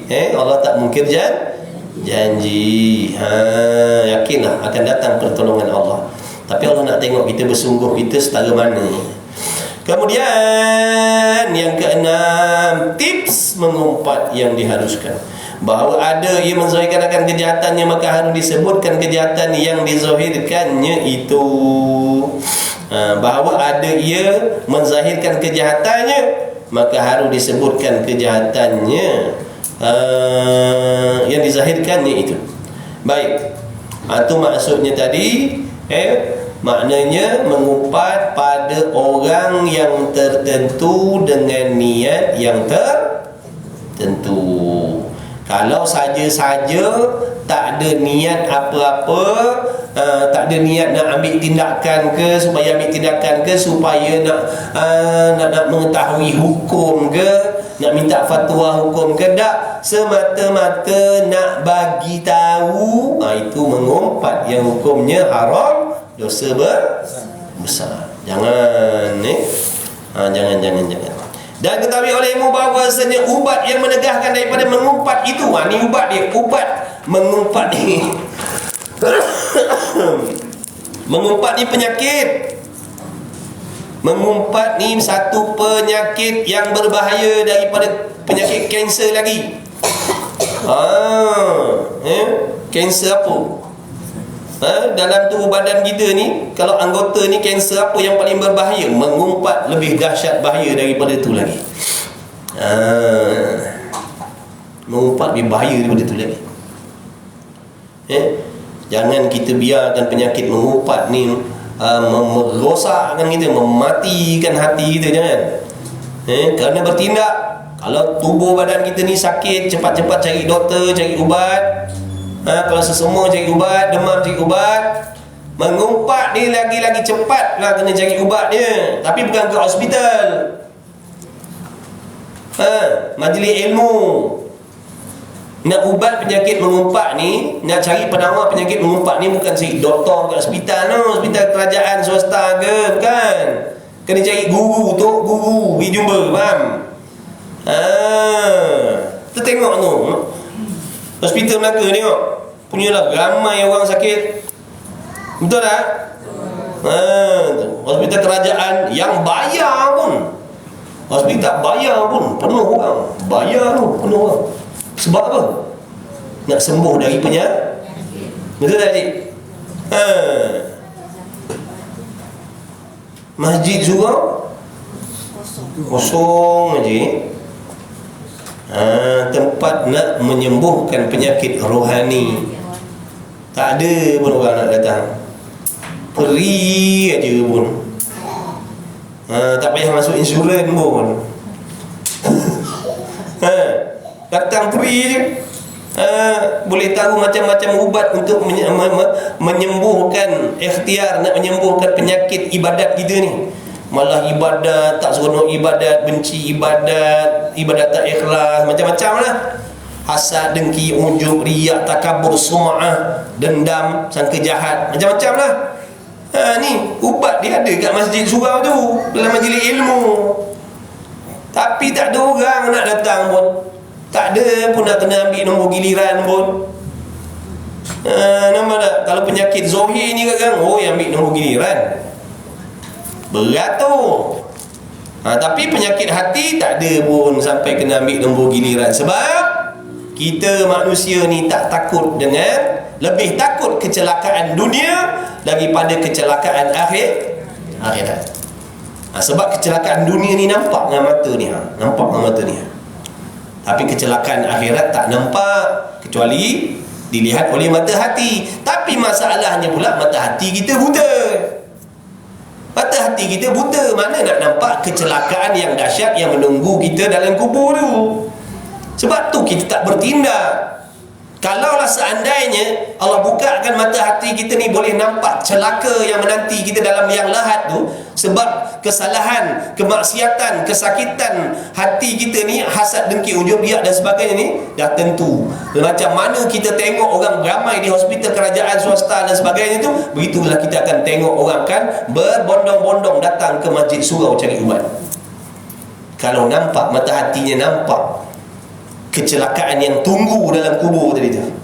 Tapi oleh kerana mata hati ni tertutup, dosa-dosa kita sendiri, rabun mata hati kita, tak nampak celaka akhirat, kita buat tak peduli, buat tak kisah. Alah, apa dah hasad, dengki, ujub, riak, sum'ah, hubbul dunia, apa ada masalah? Tak ada masalah. Jadi kita pun relax lah. Padahal ada celaka yang menunggu tu, yang lebih dahsyat lagi dah. Dia punya bala dia takkan sudah sampai bila-bila tu biasa.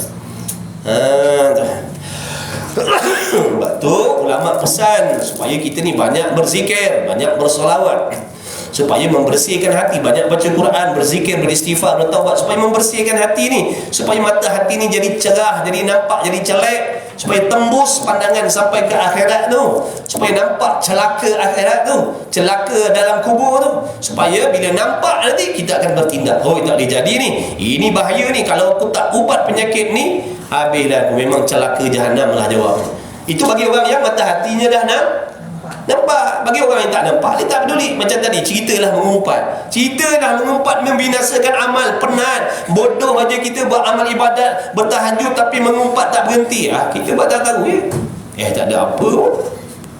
Sebab apa? Tak nampak. Sebab masalah sini masalah.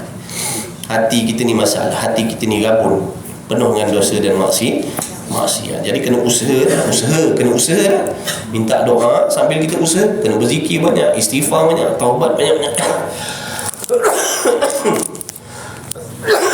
Lazimkan diri kita dalam majlis ilmu ni. Insya-Allah jangan putus jangan putus asa. Ni ubat dia. Dan tetapi bahasa ubat yang menegah daripada mengumpat itu, bahawa engkau berfikir pada janji seksa yang datang dari Nabi sallallahu alaihi wasallam. Ni kita ni, wahai kita kaki mengumpat. Dengar ni, ini maklumat untuk kita ni. Hendaklah kita takut, hendaklah kita gerun, hendaklah kita risau, hendaklah kita bimbang, hendaklah kita resah gelisah. Sebab Nabi ada menyampaikan ini bahana kecelakaan yang menimpa diri kita yang kaki mengumpat ni, seperti dipindahkan kebajikan orang yang mengumpat kepada suratan amal orang yang diumpatnya. Kita punya amalan ni Allah pindahkan kepada orang yang kita umpat tu. Tak pasal-pasal ni. Yang penat datang mengaji kuliah duhanya kita, tapi pahalanya dia dapat. Yang penat bangun tahajudnya kita, pahalanya dia yang dapat. Yang habis duit pergi haji umrahnya kita, pahalanya dia yang dapat. Ingat Nabi cakap bohong ni? Sungguh sungguh. Sebab tu kalau tuan-tuan, saya nak pesan, kalau tuan-tuan ni, kawan-kawan ni, pakcik-pakcik, kawan-kawan, kalau nak mengumpat, tolong umpat saya rela. Saya rela, serela-relanya. Kalau nak mengumpat, tolonglah umpat saya. Saya minta tolong ni. Jangan umpat orang lain. Nak umpat dah saya. Boleh? Tak nak? Umpat orang lain nak? Tak nak juga? Tolonglah umpat saya. Iya, sungguh ni kan cakap main. Kalau ni dalam ni kawan-kawan ada 117 orang. Kalau nak mengumpat silakan ni. Saya rela tolonglah umpat saya, sahabat. Minta tolong ni. Orang minta, orang suruh mengumpat tak nak pula. Tolonglah mengumpat saya nanti dalam buku amalan saya itu berderet haji, umrah, qiyamul lail, wakaf, begini, begitu. Senang goyang kaki saya. Sungguh tuan-tuan, memang sungguh begitulah. Sebab tu kalau kita dengar, kalau kita dapat tahu orang mengumpat kita, alhamdulillah. Ini marah pula. Orang mengumpat kita marah. Itu makna kita tak cerdik. Patut alhamdulillah lah, dah pahalanya kita dapat. Dia penat-penat beribadat, dia mengumpat kita, dapat pahala. Bukan main-main. Sungguh. Kalau tak percaya, mengumpat dia. Tak percaya, mengumpat dia. Tak apa tak cerdik Orang kerja, saya kerja penat-penat. Saya kerja penat-penat, buat part time, overtime, dapat gaji banyak-banyak, saya bagi dekat makcik. Makcik marah ke? Marah? Tak adalah. Seronok tak? Dah seronok, buat apa nak marah ni? Buat apa nak marahnya? Orang lain bekerja pagi, petang, siang, malam, lepas tu gajinya semua serah kat kita. Kita nak marah ke? Kalau marah tak cerdik lah kita. Faham tak? Sungguh tidak ni? Faham tidak ni? Ingat ni cerita main-main pula dah. Ini bukan main-main, memang sungguh-sungguh. Dah lepas ni jangan marah orang mengumpat kita. Alhamdulillah. Belanja di roti canai. Jom kita makan roti canai. Terima kasih lah mengumpat aku semalam. Macam tu.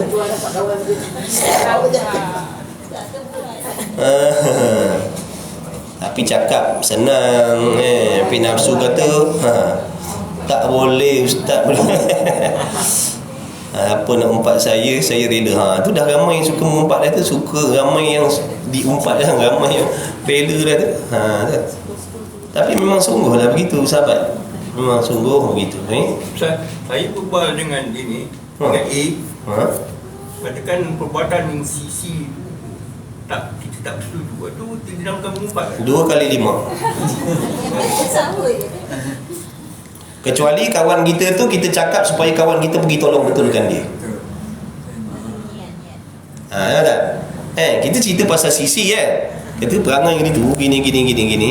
Kalau kita ceritakan dengan sisi kawan kita tadi supaya kawan kita ni pergi baiki dia, itu lain. Kalau semata cerita macam tu, mengumpat. Tak peduli. Tak ada kompromi.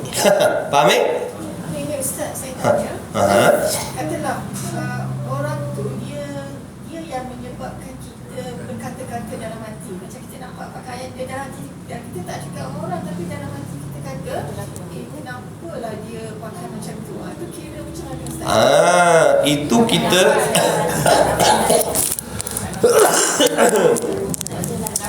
apabila Allah Ta'ala menzahirkan kemaksiatan orang lain pada mata kita, sebenarnya itu merupakan satu ujian bagi Allah untuk kita.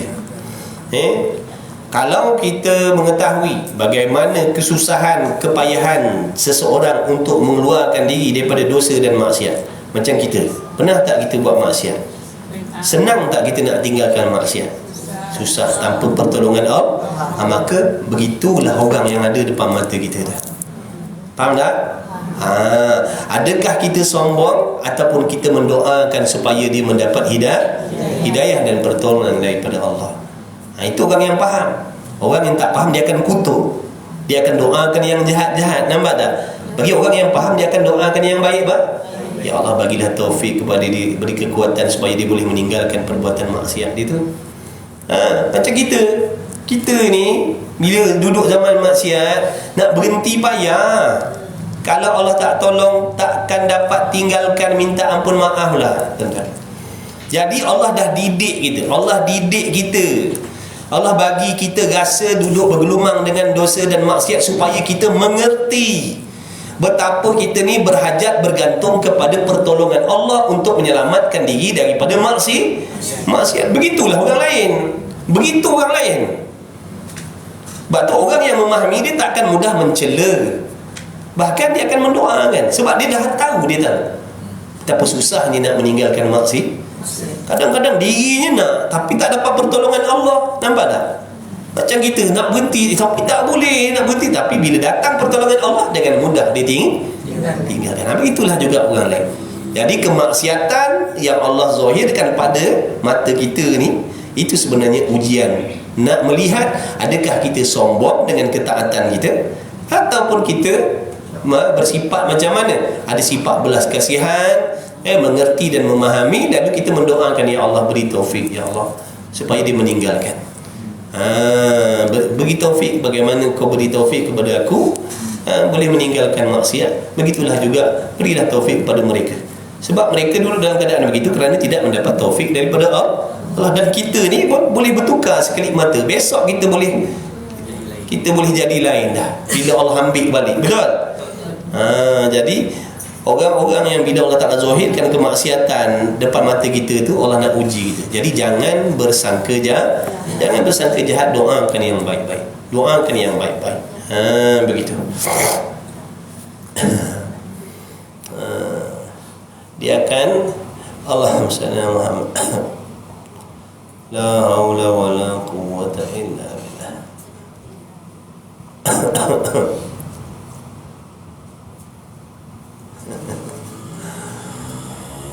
Mohon bertanya si A, dia mengumpat saudaranya. Datang si B bagi nasihat, bagi tahu. Baguslah si B tu bagi tahu. InsyaAllah tak mustahil ni, tak mustahil. Minta pada Allah, minta pada Allah kurniakan kepada kita akhlak hati yang baik. Akhlak hati yang baik, bukan akhlak zahir je. Sebab Nabi SAW tu mendidik, mengajar kita akhlak yang baik, zahir dan batin. Ya Allah, minta maaf. Gatal lah tekuk ni. Dia nak seberhenti lah tu agaknya ya. Okey lah. Berhentilah. Minta pada Allah, minta sungguh-sungguh. Kalau kita nak betul-betul akhlak yang baik, kita akan minta sungguh-sungguh dengan Allah. Dalam sujud terakhir tu doa dalam hati. Ya Allah, aku bersujud kepadamu ni, ya Allah, kurniakanlah kepada aku akhlak yang baik zahir dan batin. Bimbing aku zahir dan batin, ya Allah. Bimbing zahir dan batin aku ke jalan yang lurus, seperti yang kau bimbing pada kekasih engkau, ya Allah. Bimbing aku macam tu juga zahir dan batin. Jangan zahir sahaja, batinnya tidak, ataupun batinnya sahaja, zahirnya melanggar syariat. Tak, bimbing kedua-duanya sekali. Minta sungguh-sungguh. InsyaAllah nanti Allah bagi. Kalau sebelum ni kita suka tidak tengok maksiat, orang buat maksiat terus kita kutuk, terus kita keji, terus kita maki, itu sebenarnya kita tak faham. Sebenarnya kita pun macam tu. Kita tak boleh tinggalkan maksiat kalau Allah tak tolong. Orang lain pun macam tu. Lagipun orang tu berada depan mata kita, dia buat maksiat tak berapa minit dia berada depan mata kita. Waktu dia gaib daripada mata kita lebih lama daripada dia ada depan mata kita, betul? Malam-malam kita tak tahu apa yang dia buat. Boleh jadi setiap malam dia doa kepada Allah, minta tolong Allah selamatkan dia, tapi belum sampai pertolongan Allah lagi. Faham tak? Boleh jadi waktu siang kita tengok dia macam tu, tapi pada waktu malam dia berdoa kepada Allah sungguh-sungguh, ya Allah, lepaskan aku daripada maksiat, aku tak suka dengan cara hidup aku yang penuh maksiat begini, tolonglah, berilah aku pertolongan, selamatkan aku. Boleh jadi belum datang pertolongan pada Allah bagi dia, jadi dia tak dapat meninggalkan maksiat, maka besok dia berkelakuan begitu lagi. Tapi tiap malamnya dia setiap malam dia merayu mengadu dengan Allah. Mana kita tahu? Kita tahu kan? Kita tak tahu. Berbandingkan kita ni yang boleh buat taat ni tapi sombong. Buat taat tapi sombong, buat taat tapi hati dah tak bergantung dah dengan Allah. Seolah-olah kita hebat, seolah-olah kita kuasa, kita ni jadi baik, boleh buat amal soleh sebab kita sendiri, bukan Allah yang tolong. Berbanding dengan orang yang ahli maksiat tu tetapi hatinya bergantung dengan Allah, tu lagi mulia daripada kita lagi. Silap-silap kita ni ujub. Kata ulama dulu, sewaktu kita tak belajar, tak mengaji, kita tak sembahyang, tak tutup aurat dan sebagainya. Sekarang ni kita dah banyak mengaji. Contohnya pagi, petang, siang, malam duduk dalam kuliah, beramal begini, beramal begitu, solat sunat, solat wajib dan sebagainya. Tiba-tiba timbul dalam hati kita penyakit ujub, kagum dengan kebaikan kita. Dosanya lebih besar daripada maksiat kita waktu dulu. Dosa kita sekarang ni lebih besar daripada dosa waktu kita duduk dalam zaman maksiat dulu. Itu cara syaitan nak menjahanamkan kita. Dulu memang tak semayang, ada yang tak semayang, berjudi, begini dan begitu. Tapi sekarang dia dah berubah jadi baik dah. Tapi ujub, kagum dengan diri yang baik tadi tu.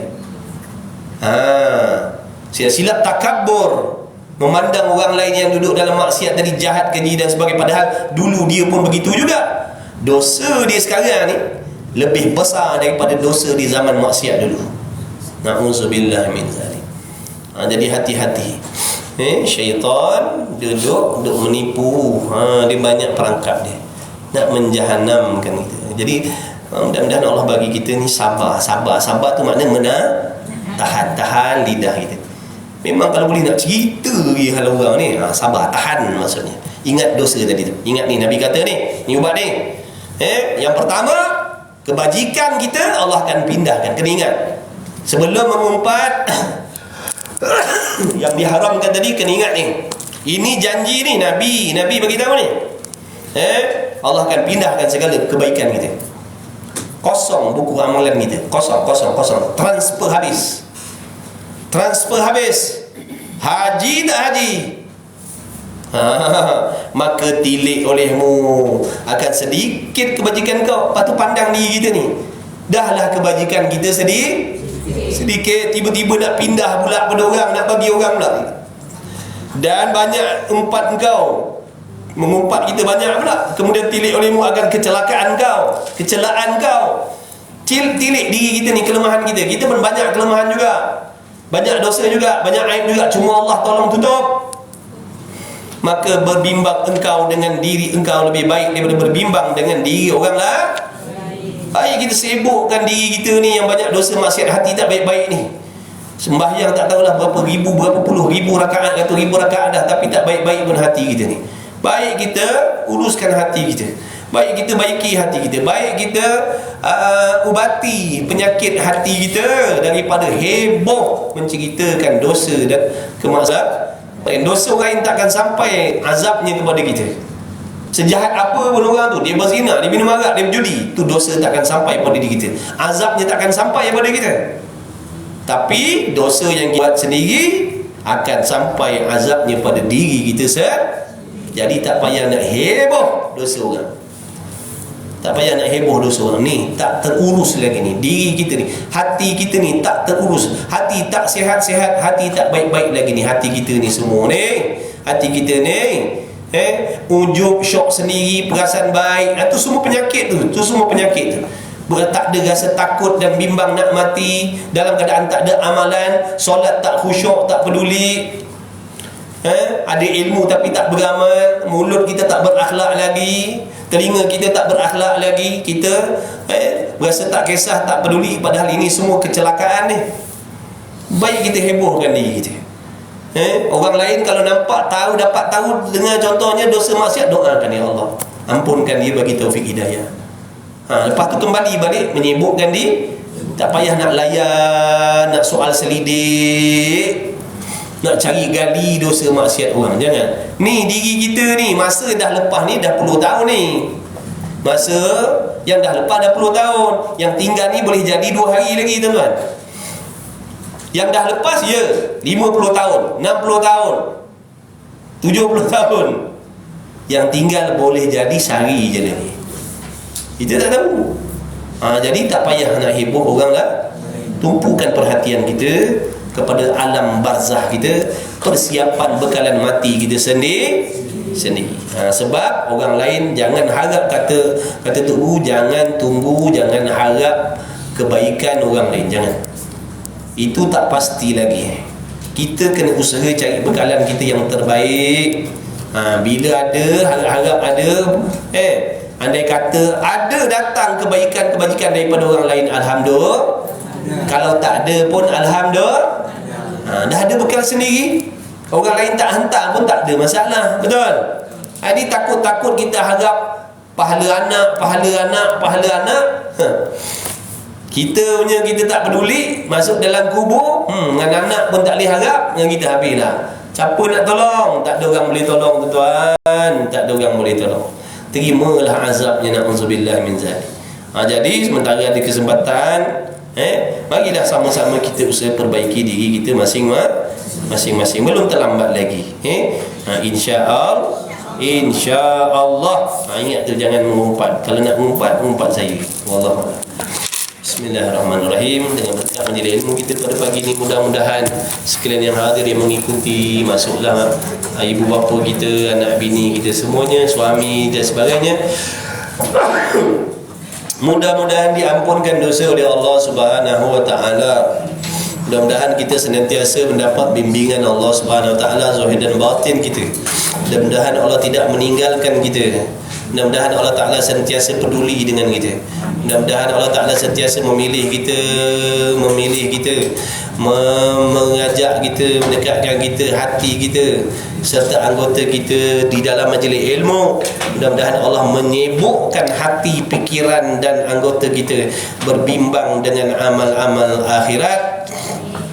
Mudah-mudahan Allah Ta'ala lahirkan dalam hati kita cintakan ibadat, cintakan akhirat. Mudah-mudahan Allah tawarkan hati kita dengan dunia ni. Mudah-mudahan Allah tawarkan hati kita terhadap dunia, cintakan hati kita dengan amal akhirat. Mudah-mudahan Allah tunjukkan kerugian, tunjukkan kecelakaan, tunjukkan kebinasaan akhirat itu pada mata hati kita, agar kita takut, risau dan bimbang dan bertindak membuat sesuatu yang sepatutnya.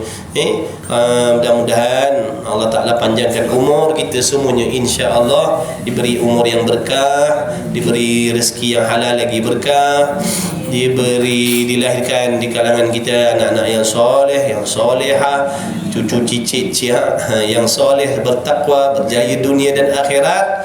Mudah-mudahan Allah Ta'ala jadikan kalian semua orang yang mewah, kaya, raya, yang bersyukur. Mudah-mudahan Allah Subhanahu Wa Ta'ala menyelamatkan kita dan ahli keluarga kita dan keturunan kita daripada terikut, terpedaya, terpesona dengan pahaman-pahaman yang merosakkan syariat, yang merosakkan akidah kita ahli sunnah wal jamaah. Kemudian kita doa mudah-mudahan Allah memberikan kemenangan kepada umat Islam yang sedang ditindas oleh orang kafir harbi di serata dunia ini. Mudah-mudahan Allah datangkan pertolongan, Allah datangkan bantuan. Sesungguhnya Allah Ta'ala Maha mengetahui, sesungguhnya Allah Maha berkuasa di atas tiap-tiap sesuatu. Maka mereka di sebelah sana berperang dengan keadaan mereka di sana, kita di sini berperang dengan hawa nafsu kita. Jangan lupa, itulah peperangan yang sebenar-benarnya, yang lebih dahsyat sebenarnya daripada peperangan di sana tu. Kita ni kalau kita tak betul-betul, walaupun kita duduk dalam keamanan, keselesaan, kekenyangan, tapi kalau kita tak pandai cara berperang dengan nafsu, kita akan celaka nanti di hari kiamat. Mudah-mudahan Allah tolong kita semua, Allah bantu kita semua, Allah tak tinggalkan kita. Mudah-mudahan Allah pandang kita selalu dengan pandangan rahmat dan kasih sayang, dan mudah-mudahan Allah pilih semuanya, kawan-kawan kita, adik-beradik kita, saudara mara kita, jiran tetangga kita yang masih jauh daripada majlis ilmu, mudah-mudahan dijemput juga oleh Allah, dipanggil juga oleh Allah Subhanahu Wa Ta'ala. Dan kita ni mudah-mudahan Allah Ta'ala kekalkan nikmat, diberi taufik belajar agama ni, serta menjaga hati kita daripada niat-niat yang menjadi asbab amalan kita tidak diterima oleh Allah Subhanahu Wa Ta'ala. Wala haula wala quwwata illa billahil aliyil azim. Bismillahirrahmanirrahim. Alhamdulillahirabbil alamin, wassalatu wassalamu ala rasulillah. Allahumma rabbana fa'na bima 'allamtana, rabbana 'allimna alladhi yanfa'una, rabbana faqih lana wa qarabat lana fi dinina ma ahli kutri untha wa dhakar. Wa sallallahu ala sayyidina Muhammad wa ala alihi wasallam. Alhamdulillahirabbil alamin. Taqabbalallahu minni wa minkum, minna wa minkum, taqabbal ya karim. Sama-sama insya-Allah. Terima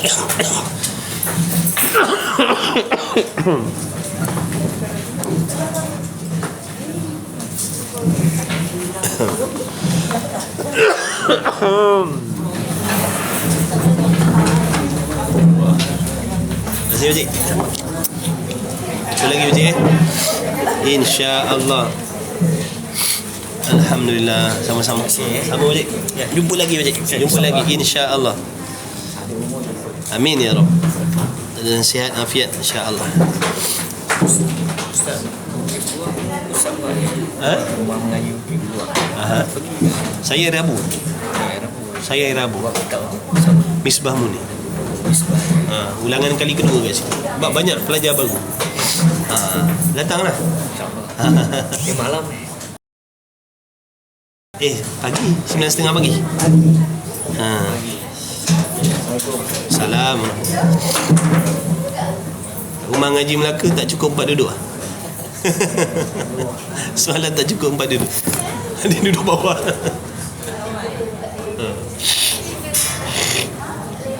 Allah. Pakcik doakan saya Pakcik. Pakcik jangan lupa, Pakcik kena doa saya. Pakcik lagi berkah. Pakcik berkah. Pakcik orang lama. InsyaAllah. Amin ya Rabb. InsyaAllah. InsyaAllah Pakcik. InsyaAllah. Amin ya Rabb. Amin ya Rabb. Amin ya Rabb. InsyaAllah berkah doa orang lama-lama insyaAllah. Baik, turun tu tangga tinggi. Nanti minta dengan ni menteri minta buat eskalator. Tangga berjalan tu. Set.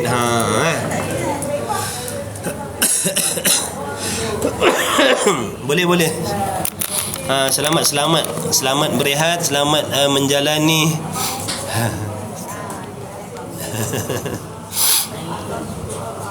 Selamat berehat. Minum kicap campur perahan limau. InsyaAllah macam-macam tips InsyaAllah. Terima kasih ya ilmu. Dia gatal tekak ni kadang-kadang. Kadang dia gatal tekak ni. Allah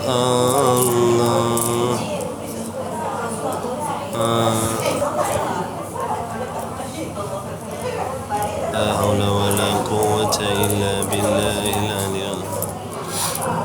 Selamat berehat, selamat bekerja, selamat menjalankan tugas. Ya, yang tak sihat moga diberi kesihatan, kesembuhan. Yang sihat moga dipelihara kesihatannya insya-Allah. Allah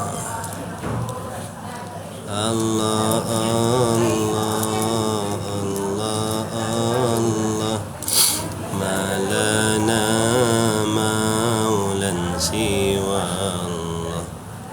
Allah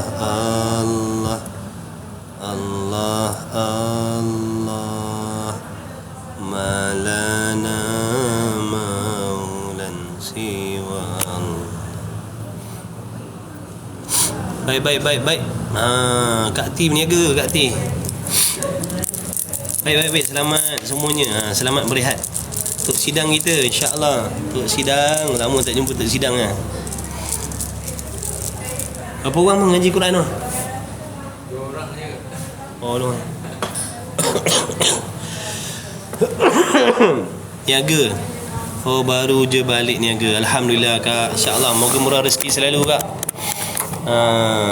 Moga dimurahkan rezeki selalu. Moga Allah beri rezeki berkah insya-Allah. Sambung kojo rumah. Baik. Abang Mi dipermudahkan segala urusan Abang Mi Moga sihat afiat Abang Mi. Alhamdulillah. Saya kalau sesemut tak sihat badan amalkan tu sekarang. Ya ke? InsyaAllah. Pusat Rawatan Al-Idro. Ustaz Syafiq ke apa? InsyaAllah Ustaz, moga dipermudahkan segala urusan Ustaz. Pusat rawatan Ustaz diberi pertolongan oleh Allah Subhanahu Wa Taala sentiasa insya-Allah.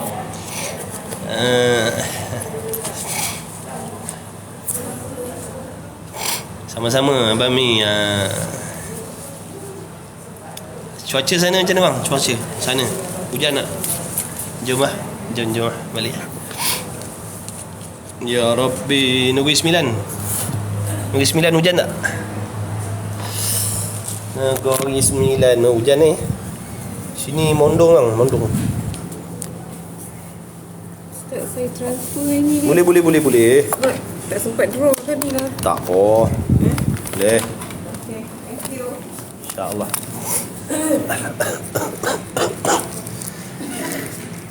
Alhamdulillah. Okey bang, jumpa lagi Jumpa lagi insya-Allah. Assalamualaikum. Jumpa lagi makcik insya-Allah.